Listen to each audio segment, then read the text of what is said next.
Here it is, the new DDJ FLX6 from Pioneer DJ. Here's everything you need to know. Pioneer are entering the mid-range market with this 4-channel controller, coming in at $599 or £539 here in the UK. This sits perfectly between the DDJ 400 and DDJ 800 price range. With it being 4 channels, it has a dual deck mode, which we saw brought into the DJM S11 that was released recently. This means you can get decks 2 and 4 or decks 1 and 3 and basically lock them together to control either with the jog wheel or with hot cues and create mashups by using those 2 layers.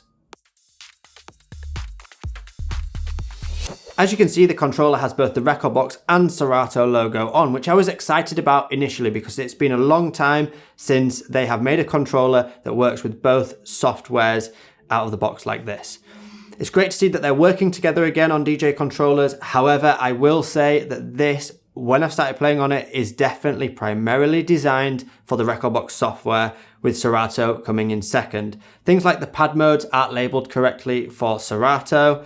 The beat effects section is very much a DJM layout and feels very familiar to Rekordbox, but isn't very intuitive to Serato DJ Pro. So other Serato DJ controllers may be better suited at this price range for the Serato DJ Pro software. This new controller features full-size jog wheels. That's the same size as the CDJ range from Pioneer.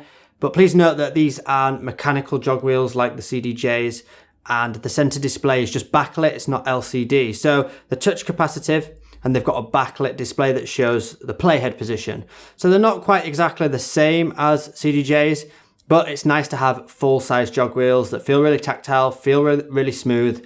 There isn't a tension adjust, but they do feel great for nudging and getting in time when in the mix. The new feature released with this controller is the jog cutter mode. This basically allows you to manipulate the jog wheel and create scratching sounds by just moving the jog wheel when this mode is active. It's similar to the pad scratch mode that was released with the DDJ SB3 that was in the pad performance pads rather than on the jog wheel. However, after practicing and playing around with this, I just feel like it's a bit of a gimmick. It doesn't really stay in time very well and it doesn't sound too great. I think if you're going to learn to scratch, you want to just start from the ground up and just practice baby scratches and build up from that way. So it's something that I don't think needed to be added to this controller. Also new on this controller are the merge effects. These big knobs here allow you to combine different sounds and effects and samples, and they're built in the idea that you can easily transition from one genre to another. It kind of fills the gap between playing one track at say 128 BPM and then mixing to another track that's a totally different BPM, like a hip hop track at 100 BPM, for example. Here's an example of what one of these merge effects sound like.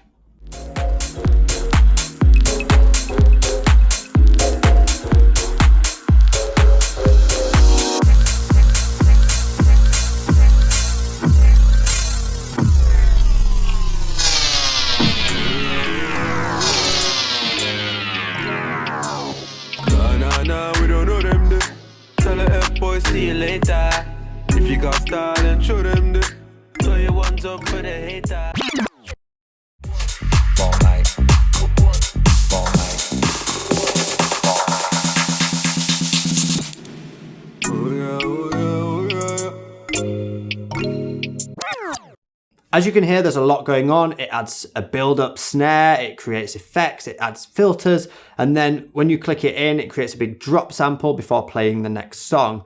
Now, obviously, when you come to automating techniques like this, they may work well in some instances and not so great in others. And I think there's a very fine line between this sounding great and sounding terrible.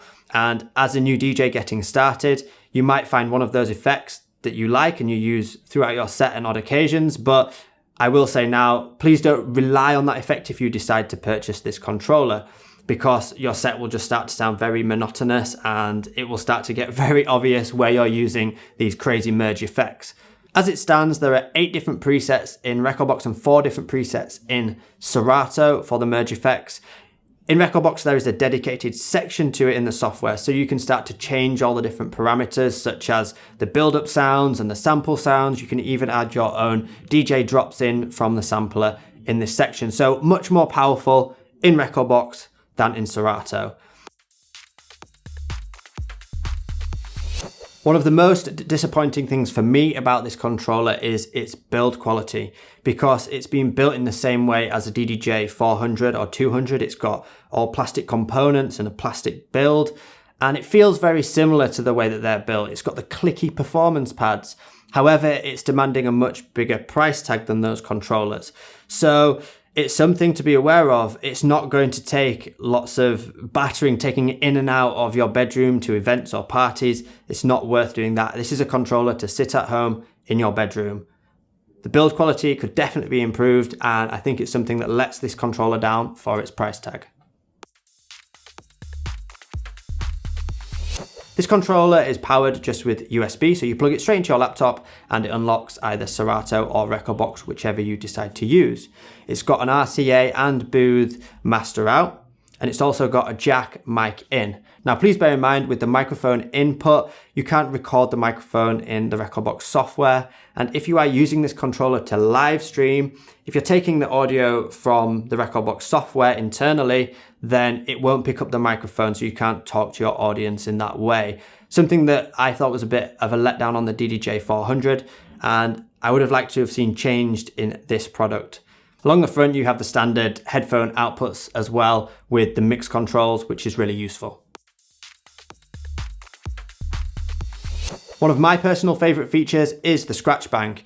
It allows you to load on Serato up to 8 different songs basically into the performance pads, and with the touch of a button you can load that track directly into the playing deck and carry on manipulating it from that point, or load any of the other tracks really quickly. This is really good for creating routines and preparing routines, for loading up scratch samples or instrumentals really quickly to juggle around. In Rekordbox, I feel like it's not implemented as well from its release. There's a bit of a delay when you load the track, where it takes a second just to get the track into the player and playing, which could throw you off if you're in the middle of a routine. Also, it's a bit different in Rekordbox, where you pull the songs from the sampler instead. So instead of having its own dedicated section of the software, you load the songs you want or the samples you want into the sampler, and it pulls from that location. That's something that I'd probably like to see changed in Rekordbox personally, having its own dedicated section, which you can manipulate and set up routines much easier in, rather than using the sampler.